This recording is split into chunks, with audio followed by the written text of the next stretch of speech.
نحمده ونصلي على رسوله الكريم أما بعد فقد قال الله تعالى في كلامه المجيد والفرقان الحميد أعوذ بالله من الشيطان الرجيم بسم الله الرحمن الرحيم يا أيها الذين آمنوا اركعوا واسجدوا واعبدوا ربكم وافعلوا الخير لعلكم تفلحون. وقال رسول الله صلى الله عليه وسلم للصائم فرحتان فرحة عند فطره وفرحة عند لقاء ربه أو كما قال النبي عليه الصلاة والسلام. اللهم صل على محمد وعلى آل محمد كما صليت على إبراهيم وعلى آل إبراهيم إنك حميد مجيد. اللهم بارك على محمد وعلى آل محمد كما باركت على إبراهيم وعلى آل إبراهيم إنك حميد مجيد. সম্মানিত মুসলিম মুরব্বিয়ান এবং সর্বপ্রথম মহান রব্বুল আলামিনের দরবারে সর্বোপরি শুকরিয়া আদায় করি যে মহান রব্বুল আলামিন, যে মহান মালিক আমাদেরকে দুনিয়াবি সর্ব ধরনের জায়গাগুলোকে উপেক্ষা করিয়া, বিশেষ করে গুনার কাছ থেকে পার করিয়া পবিত্র মাহে রমজানের রহমতের প্রথম 10 দিনের শেষ জুমায় আল্লাহর ঘর মসজিদে জুমার নামাজ আদায়ের উদ্দেশ্যে আসবার বসবার তৌফিক দান করেছেন। এই জন্য মহান মালিকের দরবারে, মহান মুনিবের দরবারে অন্তরের গহীন থেকে উচ্চ স্বরে, জোরে স্বরে, সমস্বরে, ভক্তি করে, দিল থেকে কালিমাত শুকর আদায় করে সকলে বলে আলহামদুলিল্লাহ। আলহামদুলিল্লাহ। খুতবা এবং দুরূদ শরীফের পরে আমি আপনাদের সম্মুখে কোরআন কারীমের মধ্য থেকে আয়াতে কারিমা তিলাওয়াত করেছি। বিশ্বনবী মুহাম্মদুর রাসূলুল্লাহ সাল্লাল্লাহু আলাইহি ওয়াসাল্লামের অসংখ্য অগণনীয় বাণী হাদিসের পাক থেকে হাদিস তিলাওয়াত করেছি। মহান রব্বুল আলামিন যদি তৌফিক দান করেন, আয়াত ও হাদিসকে সামনে রেখে সংক্ষিপ্ত সময়ে সংক্ষিপ্ত আকারে কিছু কথা বলার চেষ্টা করব। আমা তৌফিক ইল্লা বিল্লাহ। মুহতারাম হাজিরিন, আজকে চলতেছে 9টা রোজা চলতেছে, রমজানের রহমতের 9ম দিন চলতেছে, 9 নম্বর দিন। দেখতে দেখতে 9টা রোজা বিদায় নিতেছে, কিন্তু মাহে রমজানে যতটুকু পরিবর্তন আপনার আমার ভিতরে আনা দরকার, ততটুকু পরিবর্তন কিন্তু আপনার আমার ভিতরে আসে না। যে কয়টা রোজা রাখলাম, জানি না মহান আল্লাহর দরবারে রোজাগুলো কবুল হয়েছে কিনা। এক নম্বর কথা হলো, সর্বোপরি আল্লাহর কাছে দোয়া করতে হবে, আল্লাহ যেভাবে হক আদায় করে রোজা রাখার দরকার ছিল রাখতে পারি নাই, ভুল ত্রুটি মাফ করে আমাদের রোজাগুলো কবুল আর মঞ্জুর করে নেন। আল্লাহর কাছে দোয়া করতে হবে। দোয়া করতে হবে আল্লাহর সামনের যে কয়টা রোজা আছে হক আদায় করে রাখার তৌফিক দান করুন। কারণ আসলে শুধুমাত্র সিয়াম আমরা অনেকেই মনে করি সকাল থেকে সন্ধ্যা পর্যন্ত খাইলাম না, পান করলাম না, বিবির কাছে যাইলাম না, বাস। এটা কিন্তু সিয়ামের দাবি নয়। এই জন্যই কিন্তু সিয়াম আমাদের কাছে আসে নাই। আল্লাহ এই জন্য সিয়ামের বিধান আমাদেরকে দেয় নাই। সিয়ামের বিধান আল্লাহ দিয়েছেন মূলত তাকওয়া অর্জন করার জন্য, খোদাভীতি অর্জন করার জন্য। অর্থাৎ আল্লাহ বলতে চান যে আমার বিধান পাওয়ার পরে আমার ভয়ে যেমনি ভাবে সকাল থেকে সন্ধ্যা পর্যন্ত খাইলা না, পানাহার করলা না, বিবির কাছে গেলা না, এই যে গেলা না, খাইলা না, পান করলা না, ভয় কার? আল্লাহর ভয়। তেমনি ভাবে আমি রব্বুল আলামিন তোমাদেরকে আরো অনেকগুলা বিধান দিয়েছি, অনেকগুলা নিষেধ করেছি, অনেকগুলা আদেশ দিয়েছি। রমজানে যেমন সিয়াম পালন করলে খাইলা না, পানাহার করলে না, ঠিক তেমনি ভাবে সিয়ামের মতো আমার আদেশগুলা অক্ষরে অক্ষরে, সবগুলা আদেশ অক্ষরে অক্ষরে মানতে হবে, সবগুলা নিষেধ অক্ষরে অক্ষরে মানতে হবে। এই জন্যই মূলত আল্লাহ সিয়ামের বিধান দিয়েছেন, যেটাকে বলা হয় তাকওয়া অর্জনের জন্য। সব কিছুর মূল হলো খোদাভীতি।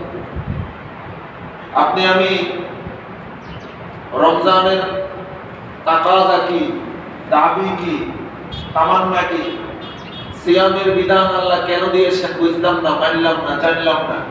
শুধুমাত্র সিয়াম রাখলাম, খাইলাম না, পানাহার করলাম না, বিবির কাছে গেলাম না, এই সিয়ামের কোনো আল্লাহর কাছে মূল্য নাই। হাদিসের ভিতরে এসেছে আল্লাহর নবী বলেন, মাল্লাম ইয়াদা কওলা যুরি ওয়াল আমালা বিহি। রাসূল বলেন, যে সিয়াম পালন করলো কিন্তু মাল্লাম ইয়াদা কওলা যুর, খারাপ কথা, খারাপ কাজ ছাড়লো না, পরিহার করলো না, ওয়াল আমালা বিহি, এবং খারাপ কাজের উপরে আমল করা ছাড়লো না। সিয়াম পালন করলো, অন্যায় করলো, সিয়াম পালন করলো, খারাপ কাজ করলো, খারাপ কথা বললো, এক কথায় গুনার কাজও করলো, ফালাইসা লিল্লাহি হাজা। আল্লাহ রাসূল বলেন তার এই যে সারা দিনের উপবাস, সিয়াম পালন করা, এটার আল্লাহর কাছে কোনো মূল্য নেই।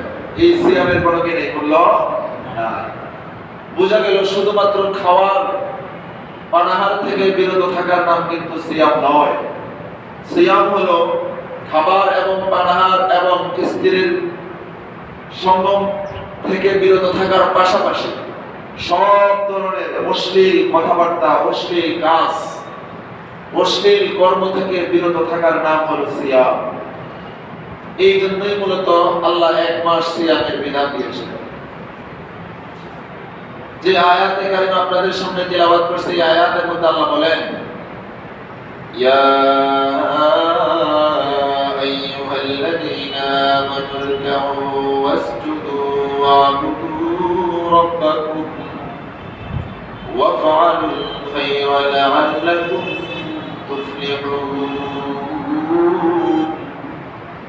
আল্লাহ বলেন, ও দুনিয়ার মুসলমান ঈমানদার আল্লাহর গোলাম, দুনিয়ার জমিনে তোমরা আমি রব্বুল আলামিনকে সন্তুষ্ট করার জন্য রুকু করো, আমি রব্বুল আলামিনকে সন্তুষ্ট করার জন্য তোমরা সিজদা করো, ওয়া'বুদু রাব্বাকুম, আমি রব্বুল আলামিনকে সন্তুষ্ট করার জন্য তোমরা ইবাদত বন্দেগী করো, ওয়াফআলুল খায়রা, ভালো কাজ করো, নেক আমল করো। এগুলো হলো আল্লাহর আদেশ যে রুকু করো, রুকুকারীদের সাথে রুকু করো, সিজদা করনেওয়ালাদের সাথে তোমরাও কি করো, সিজদা করো। তারপরে তাসবিহাত যারা পড়ে তাদের সাথে তোমরাও তাসবিহ করো, আজকার জিকির আজকার যারা করে তাদের সাথে তোমরা জিকির করো। আল্লাহর ইবাদত বন্দেগীতে যারা নিজেকে লিপ্ত রাখছে তাদের সাথে তোমরাও আল্লাহর ইবাদতের ভিতরে নিজেকে লিপ্ত রাখো। ওয়াফআলুল খায়রা, ভালো ভালো কাজ করো, নেক আমল করো। খবরদার গুনার কাজ করো, গুনার কাজ করে। কারণ মাহে রমজান যখন আসে আল্লাহর পক্ষ থেকে ফেরেশতারা ঘোষণা দেয়, ইয়া বাগিয়াল খায়রি আকবিল ওয়া ইয়া বাগিয়াশ শাররি আকসির। আল্লাহর পক্ষ থেকে ঘোষণা দেয়, ও দুনিয়ার জমিনের কল্যাণকামী মানুষেরা, তোমরা আরো বেশি কল্যাণ কামনা করো, আরো বেশি আগে বেড়ে যাও। ও অকল্যাণকামী মানুষেরা, এবার থামো, আর গুনাহ করিও না। যারা ইবাদত বন্দেগী করে ইবাদত করার মাধ্যমে কল্যাণ কামনা করে, কল্যাণ চায়, ভালো চায়, তাদেরকে লক্ষ্য করে বলেন আরো বেশি করো, আরো বেশি অগ্রসর হও, আরো বেশি ভালো কাজ করো। আর যারা গুনাহ খাতা করে, গুনাহ খাতা করা মানে অকল্যাণ করা, অকল্যাণ চাওয়া, নিজের কল্যাণ না চাওয়া। কারণ আমি গুনাহ করিয়া কার ক্ষতি করলাম? গুনাহগার কার ক্ষতি করে? নিজের ক্ষতি করে। গুনাহগার কার ক্ষতি করে? আল্লাহ আল্লাহর নাফরমানির মাধ্যমে কেউ আল্লাহ রাসূলের নাফরমানির মাধ্যমে কেউ আল্লাহ রাসূলের ক্ষতি করতে পারে না, বরং নাফরমানির মাধ্যমে ক্ষতি করে সে কার? নিজের। ওয়া মান ইয়াসিমা ফাইন্নাহু লা ইয়াদুররু ইল্লা নাফসাহু ওয়া লা ইয়াদুররুল্লাহা শাইআ। আল্লাহর নবী বলেন আল্লাহর রাসূলের নাফরমানির মাধ্যমে দুনিয়ার কোনো মানুষ আল্লাহর রাসূলের কিঞ্চিত পরিমাণ ক্ষতি করতে পারে না, বরং নাফরমানির মাধ্যমে গুনাহগার নাফরমান মানুষ নিজেরই ক্ষতি করে, আর কারো ক্ষতি হয় না, নিজের ক্ষতি। তাহলে নিজের ক্ষতি মানে নিজের জন্য অকল্যাণ চাওয়া। ফেরেশতারা বলে থামো থামো থামো, সারা বছর গুনাহ করছো, সারা বছর অন্যায় করছো, অবিচার করছো, জুলুম করছো, এই একটা মাস দিয়েছেন আল্লাহ কল্যাণ কামনা করার জন্য, ইবাদত বন্দেগী করার জন্য, ইবাদতে আগে বেড়ে যাওয়ার জন্য। এই একটা মাস অন্তত থামো। এই জন্য হাদিসের ভিতরে সাল্লাল্লাহু আলাইহি ওয়াসাল্লাম বলেন যখন রমজান মাস আসে, যে শয়তানগুলা আপনার আমার সাথে নিয়োজিত আছে, আপনাকে আমাকে আল্লাহর পথ থেকে যে শয়তানগুলা দূরে রাখে, এই শয়তানগুলারে আল্লাহ বন্দী করে ফেলে। এগুলারে কি করে ফেলে? বন্দী করে ফেলে। প্রশ্ন করতে পারেন বন্দী করলে এরপরে রমজান মাসে কিছু নাফরমানি করে কিভাবে? শয়তান বন্দী কইছে, কিন্তু শয়তানের সেলা সামসাইরা তো বন্দী হয়। এরা কি আছে? মানুষ রূপী শয়তান এরা কি আছে? যার কারণে এই একটা মাসের মধ্যে নাফরমান যারা, এরা নাফরমানি করতে পারে না। এই জন্য হাদিসের ভিতরে আসছে তুমি যখন সিয়ামের মাস আসবা, তুমি যখন ইবাদত বন্দেগী করবে, গুনাহ থেকে বিরত থাকার চেষ্টা করবে। মানুষ রূপী কোন শয়তান যদি তোমাকে ধোঁকা দিতে আসে, গুনার কাজে লিপ্ত করতে আসে, গীবত করতে আসে, আজে বাজে আড্ডা দিতে আসে, তখন তুমি বলবা যে ভাই আমি রোজাদার। আমি কি রোজাদার? গুনাহ করিও না, আজে বাজে কথা বলিও না, মিথ্যা কথা বলিও না, গীবত শিকায়ত করিও না, আমি কি রোজাদার। কারণ যেই মানুষটা গীবত করার জন্য আসছে, এই মানুষটা মূলত মানুষরূপী শয়তান। মানুষরূপী শয়তান তার নিজের রোজা তো গেছে গেছে, তোমার রোজাটাকে নষ্ট করার জন্য সে এসেছে। এই জন্য এই ধরনের মানুষরূপী শয়তান থেকে তুমি তোমার রোজাকে হেফাজত করো। যদি তুমি সব ধরনের বিধিবিধান মেনে তাকওয়ার মাধ্যমে সিয়ামগুলা পালন করতে পারো, তাহলে তোমার জন্য রয়েছে আল্লাহর জান্নাত। সুবহানাল্লাহ। আল্লাহর নবী বলেন قال النبي صلى الله عليه وسلم الصوم لي وانا اجزي به। আল্লাহর নবী বলেন ও আমার মায়া উম্মতের দল, দুনিয়ার জমিনে যে ব্যক্তি আমি রব্বুল আলামিনের সবগুলা বিধিবিধান মেনে সিয়াম পালন করতে পারে, হাদিসে কুদসির ভিতরে আল্লাহ বলেন দুনিয়ার জমিনে আমার সবগুলা হুকুম মানিয়া যে ব্যক্তি আমার জন্য সিয়াম পালন করে, সেই ব্যক্তি শুধুমাত্র সিয়ামটা আমার জন্যই পালন করে। কারণ দুনিয়ার কোনো মানুষকে দেখানোর জন্য কোনো ব্যক্তি সিয়াম পালন করে না। যে ব্যক্তি সিয়াম পালন করে সে আল্লাহর জন্যই সিয়াম পালন করে। এই জন্য আল্লাহ বলেন দুনিয়ার সবগুলা ইবাদতের নির্দিষ্ট প্রতিদান আছে, কিন্তু সিয়ামের নির্দিষ্ট কোনো প্রতিদান নাই। আসসামুলি ওয়া আনা আজজি বিহি, সিয়াম পালন করে বান্দা আমার জন্য, আর সিয়ামের প্রতিদান আমি আল্লাহ নিজের হাতেই দিব। সুবহানাল্লাহ। আল্লাহ যত বড়, আল্লাহর প্রতিদান দেয়া প্রতিদান তত বড়। আরেক বর্ণনায় আসছে ওয়া আনা উজসাবি, সিয়ামের প্রতিদান আমি আল্লাহ নিজেই। সুবহানাল্লাহ। যে ব্যক্তি আল্লাহর জন্য সিয়াম পালন করবে, সিয়ামের প্রতিদান সিয়াম পালন করার মাধ্যমে কেমন জানি আল্লাহ তার হয়ে গেল। সুবহানাল্লাহ। আল্লাহ যার হয়ে যায়, মানলাহুল মাওলা ফালাহুল কুল, আল্লাহ যার জন্য হয়ে যাবে तमाम পৃথিবী তার হয়ে যাবে। সুবহানাল্লাহ। মানলাহুল মাওলা ফালাহুল কুল, যার আল্লাহ যার হয়ে যায় তার কি আর কোনো পেরেশানি আছে? আর কোনো টেনশন আছে? না। ভাই ও দোস্ত বুজুর্গ, এই জন্য হক আদায় করিয়া হক আদায় করিয়া শয়তান থেকে, মানুষরূপী শয়তান থেকে আপনি আমি আপনার আমার সিয়ামকে হেফাজত করার মাধ্যমে যদি সিয়াম পালন করতে পারি, সিয়ামের পুরস্কার অনেক বড়। সিয়ামের পুরস্কার অনেক বড়। আপনি নামাজ পড়বেন, নামাজের একটা নির্দিষ্ট প্রতিদান আছে। আপনি জিকির করবেন, একটা প্রতিদান আছে। হজ্জে বাইতুল্লাহ করবেন, প্রতিদান আছে। একটা নেকি করবেন, প্রতিদান আছে। কিন্তু সিয়াম এটা এমন একটা বিধান, এমন একটা ইবাদত, এমন একটা গোলামি, নির্দিষ্ট কোনো প্রতিদান নাই। এর প্রতিদান আল্লাহ নিজেই দিবেন। সুবহানাল্লাহ। অনুবর্ণনায় আসছে আল্লাহর নবী বলেন যে জান্নাতের ভিতরে একটা গেট আছে, বাবুর রাইয়ান। বাবুর রাইয়ান, এই রাইয়ান নামক গেটটা আল্লাহ স্পেশালি বানিয়েছেন দুনিয়াতে যারা সিয়াম পালন করবে। দুনিয়াতে যারা সিয়াম পালন করবে এদের জন্যই এই গেটটা আল্লাহ স্পেশালি তৈরি করছেন। কিয়ামতের ময়দানে বাবুর রাইয়ান থেকে দুনিয়ার সিয়াম পালনকারীদেরকে আহ্বান করা হবে, আসো আসো আসো আমার ভিতরে দিয়ে তুমি আল্লাহর জান্নাতের ভিতরে প্রবেশ করো। সুবহানাল্লাহ। আরেক বর্ণনায় এসেছে আল্লাহর নবী বলেন যে قال النبي صلى الله عليه وسلم الصيام والقرآن يشفعان لله الصيام والقرآن يشفعان للعبد فيشفعان আল্লাহর নবী বলেন, ও আমার মায়ের উম্মতের দল, কিয়ামতের ময়দানে আল্লাহর কোরআন এবং সিয়াম, কোরআন এবং সিয়াম বান্দার জন্য আল্লাহর জান্নাতের সুপারিশ করবে। সুবহানাল্লাহ। আমরা সকলেই জানি কিয়ামতের ময়দান হবে ভয়াবহ। কিয়ামতের ময়দান হবে ভয়াবহ। আল্লাহর অনুমতি ছাড়া হাসরের ময়দানে কেউ কথা বলার সাহস পাবে না। আদম নবী থেকে নিয়ে ঈসা নবী পর্যন্ত, সময় কম, আদম নবী থেকে নিয়ে ঈসা নবী পর্যন্ত সবগুলা নবী রাসূল ইয়া নাফসি, হায় রে আজকে আমি কিভাবে বাঁচবো, আমি কিভাবে বাঁচবো, অর্থাৎ সবাই নিজের ধান্দাই করবে, নিজের ধান্দাই করবে। একমাত্র সর্বকালের সর্বশ্রেষ্ঠ মহামানব বিশ্বনবী মুহাম্মদুর রাসূলুল্লাহ সাল্লাল্লাহু আলাইহি ওয়াসাল্লাম উনি বলবেন, ইয়া উম্মতি। কবর থেকে উঠবেন, ওহুয়া ইয়াবকি, কান্না করতে করতে উঠবেন, চোখে থাকবে কান্না, মুখে থাকবে ইয়া উম্মতি। আপনার আমার নবী আপনার আমার জন্য সুপারিশ করবেন।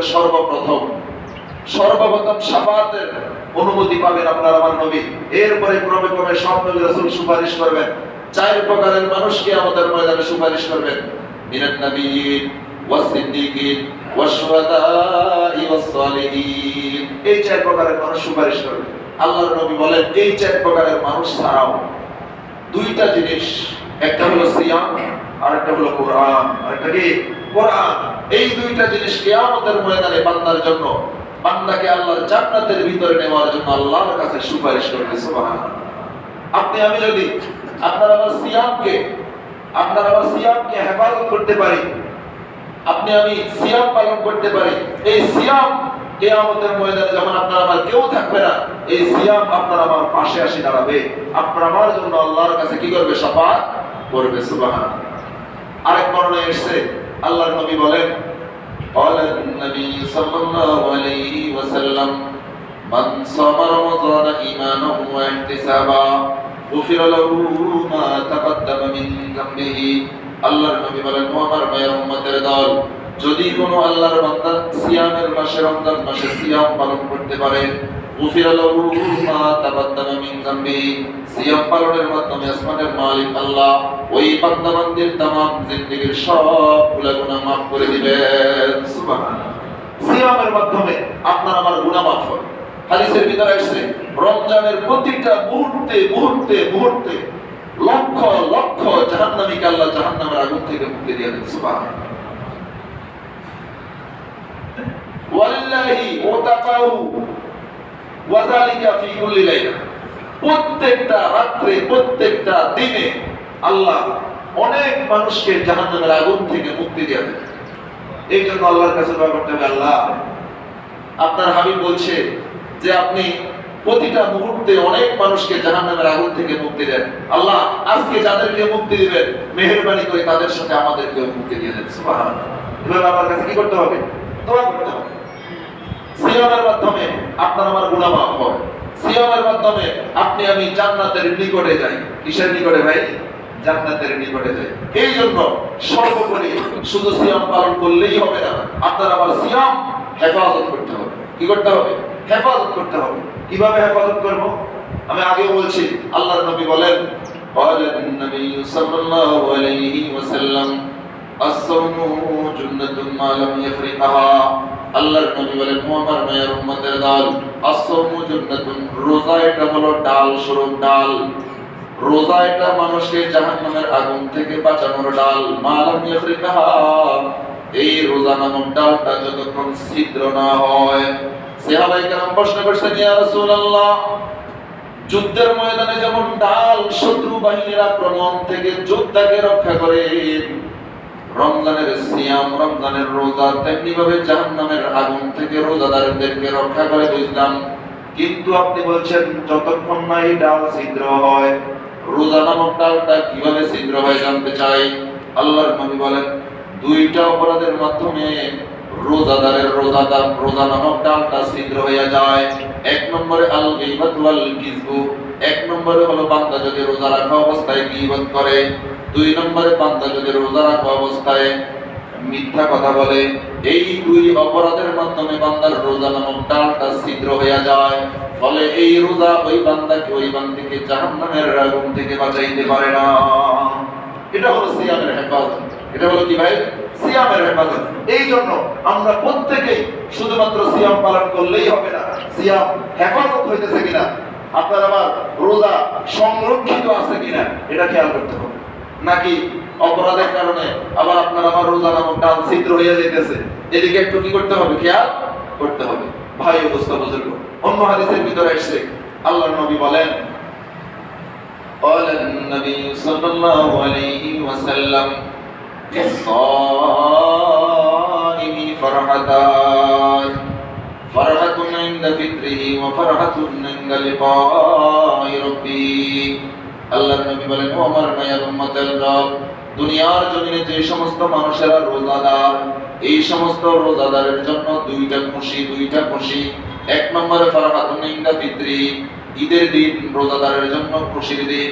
কেননা যে ব্যক্তি এক মাস সিয়াম সাধনার মাধ্যমে কাটাইতে পারে, এরপর ঈদ উল ফিতরের 2 রাকাত নামাজ আদায় করতে পারে, ঈদ উল ফিতরের ঈদগাহ থেকে ওই মানুষটা তার বাড়ির দিকে এমন ভাবে ফিরে যেমন একজন মাসুম বাচ্চা, তার জীবনে কোনো গুনাহ নাই। সিয়ামের মাধ্যমে আল্লাহ তার ওই বান্দার তামাম জিন্দেগীর সবগুলো গুনাহ মাফ করিয়া নিষ্পাপ শিশুর মতো তাকে বানাইয়া দেন। সুবহানাল্লাহ। এটা হলো একটা খুশি। এটা হলো কি? একটা খুশি। মনে করেন যে ব্যক্তি বেরোজগার, রোজা রাখলো না, খেলায় অবহেলায় রোজার মাস কাটাইলো, সে যতই আপনার আমার সাথে ঈদগাহে যাক, নিজে সবসময় চোর মনে হবে, নিজে চোর মনে হবে। সে ভাববে, হায়রে এই ঈদগাহটা আমার জন্য না, এটা তো আমার জন্য না, আমি তো রোজা বলে রাখতে পারি না। সে যতই দামি জামা পরুক, যতই দামি শেরওয়ানি গায়ে দাও, এরপরেও নিজেকে নিজে একটু কি মনে হবে? বুঝতে জানা মনে কি বলা হবে? চোর লাগবে।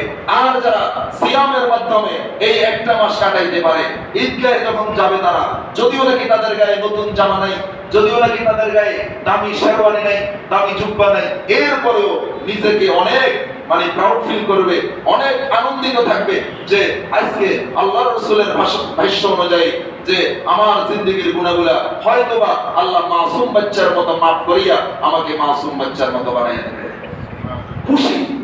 আরেকটা খুশি হলো ওয়াফারাতুন ইনদা লিকাই রাব্বিহি, আরেকটা খুশি হলো রোজাদারের জন্য, যখন রোজাদার আমার সাথে জান্নাতের ভিতরে সাক্ষাৎ করবে। সুবহানাল্লাহ। রোজাদারের সাথে সাক্ষাৎ করবে কে ভাই? বুঝতেছেন না? রোজাদারের সাথে সাক্ষাৎ করবে কে? আল্লাহ। রোজাদারের দুইটা খুশি। এক নম্বরের খুশি ফিতরের দিন, যখন মাসুম বাচ্চার মতো হয়ে যাবে, তখন একটা খুশি।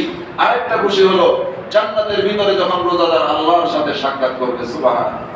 ভাই বুঝতে বুজুর্গ, এত ফজিলত। এই জন্য হক আদায় করে রোজাগুলো রাখা দরকার আছে কিনা? বুঝতেছেন না? হক আদায় করে রোজাগুলো রাখা দরকার আছে কিনা? আছে। এবার আসেন রোজার কি হক?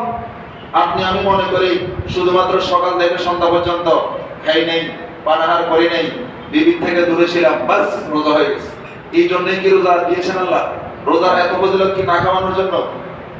শুধু না খাইলাম না, উপাস হইলাম, এই জন্য এত ফজিলত? না, সিয়ামের মাস, এটা হলো তাকওয়ার মাস। সিয়াম মানে বিরত থাকা।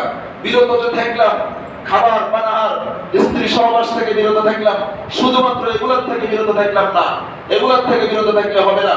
ক্রমে ক্রমে জায়গায় জায়গায় পথে পথে প্রত্যেকটা মুহূর্তে মুহূর্তে আল্লাহর সবগুলো নিষেধ থেকে আমি নিজেকে নিজে বিরত রাখতে হবে, নিজেকে হেফাজত করতে হবে।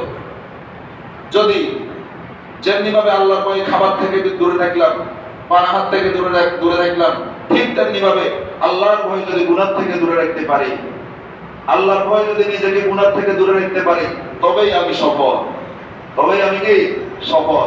আর যদি রোজা রাখলাম, গুনাহ কাটাও করলাম, রোজা রাখলাম আজে বাজে কথাও বললাম, রোজা রাখলাম আজে বাজে কর্মও করলাম, আজে বাজে আড্ডাও দিলাম, গীবত শাকায়াত মিথ্যা যত প্রকারের অপরাধী হতে পারে সব অপরাধ করলাম, তাহলে এই রোজা আল্লাহর কাছে কোনো মূল্য নেই। এই রোজার আল্লাহর কাছে কোনো কি নেই, মূল্য না। রোজা মানি, রোজার হক মানি, রোজার দামি মানি। যেমনি ভাবে আপনি আমি খাবার থেকে দূরে থাকলাম, যেমনি ভাবে পানাহার থেকে দূরে থাকলাম, তেমনি ভাবে আল্লাহর সবগুলা নিষেধ থেকেও আপনাকে আমাকে দূরে থাকতে হবে। এটা করিও না, করা যাবে। এই জন্য আমাদের মুরব্বীরা বলেন যে তুমি 4টা কাজ করবে। কয়টা কাজ? 4টা কাজ। যদি তুমি 4টা কাজ করতে পারো, তাহলেই তুমি রোজার হক আদায় করছো। সুবহানাল্লাহ। আমরা সবাই হক আদায় করতে চাই তো। 1 নম্বরের কাজ হিফজুল লিসান। রোজা রাখলে 1 নম্বরের কাজ তোমাকে যেটা করতে হবে, এই যে হক আদায় করে 1 নম্বরের কাজ, 1 নম্বরের হক হিফজুল লিসান। তুমি তোমার জবানকে হেফাজত করতে হবে, জবান হেফাজত করতে হবে। ওই যে বলছি 2 অপরাধের মাধ্যমে রোজা নামক জান্নাতের ডাল ছিদ্র হয়। কি কি? গীবত, মিথ্যা। গীবত, আপনারা মনে হয় আমার কথা বুঝতেছেন? গীবত, মিথ্যা। বলেন তো দেখি এই 2টা অপরাধ সংঘটিত হয় কোন অঙ্গের মাধ্যমে? জবানের মাধ্যমে না। এই জন্য 1 নম্বরের হক হলো হিফজুল লিসান, জবানের হেফাজত। আল্লাহর নবী বলেন, ও দুনিয়ার মুসলমান ঈমানদার আল্লাহর গোলাম, যদি তুমি জবানের হেফাজত করতে পারো, জবানের হেফাজতের জিম্মাদার হইতে পারো, আমি রাসূল তোমাকে জান্নাতের ভিতরে নেওয়ার জিম্মাদার হয়ে গেলাম। সুবহানাল্লাহ।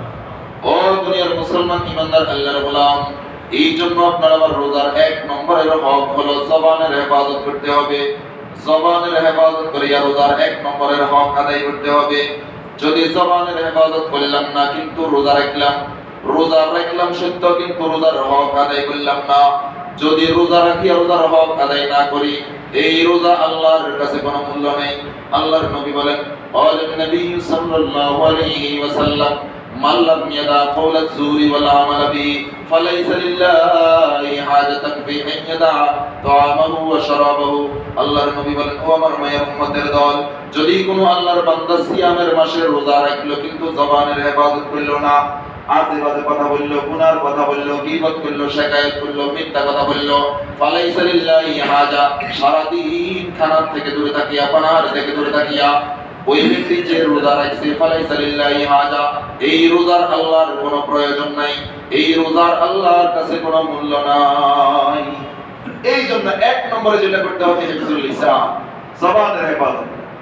2 নম্বর, ও দুনিয়ার মুসলমান ঈমানদার আল্লাহর গোলাম, রোজার হক যদি আদায় করতে হয় 2 নম্বরে যে কাজটা করতে হবে আপনাকে আমাকে, সেটা হলো হিফজুন নজর, নজরের হেফাজত, চোখের হেফাজত। রোজাও রাখলাম এই চোখ দিয়া মোবাইল দেখলাম, রোজাও রাখলাম এই চোখ দিয়া সিনেমা দেখলাম, নাটক দেখলাম, রোজাও রাখলাম এই চোখ দিয়া করোনার দিকে তাকাইয়া দেখলাম, তাহলে আপনি আমি রোজা রাখলাম সত্য, কিন্তু রোজার হক আদায় হইল না। যদি রোজার হক আদায় না হয়, এই রোজার আসমানের মালিক আল্লাহর কাছে কোনো মূল্য থাকবে না। 2 নম্বরে কি? হিফজুন নজর। আমার কথা বুঝতেছেন? 2 নম্বরে কি ভাই? হিফজুন নজর, নজরের হেফাজত, অর্থাৎ চোখের হেফাজত। অন্য বর্ণনায় এসেছে আল্লাহর নবী বলেন, ক্বালান নবী সাল্লাল্লাহু আলাইহি ওয়াসাল্লাম, মান ইয়াজমানু লিমা বাইনা লিহিয়াহি ওয়া মা বাইনা রিজলাইহি আসআলাহুল জান্নাহ। আল্লাহর নবী বলেন, ও দুনিয়ার মুসলমান ঈমানদার আল্লাহর গোলাম, যদি দুনিয়ার জমিনে কোনো আল্লাহর বান্দা 2 জিনিসের হেফাজতের জিম্মাদারি নিতে পারে, আমি রাসূল ওই মানুষটাকে আল্লাহর জান্নাতের ভিতরে নেওয়ার জিম্মাদার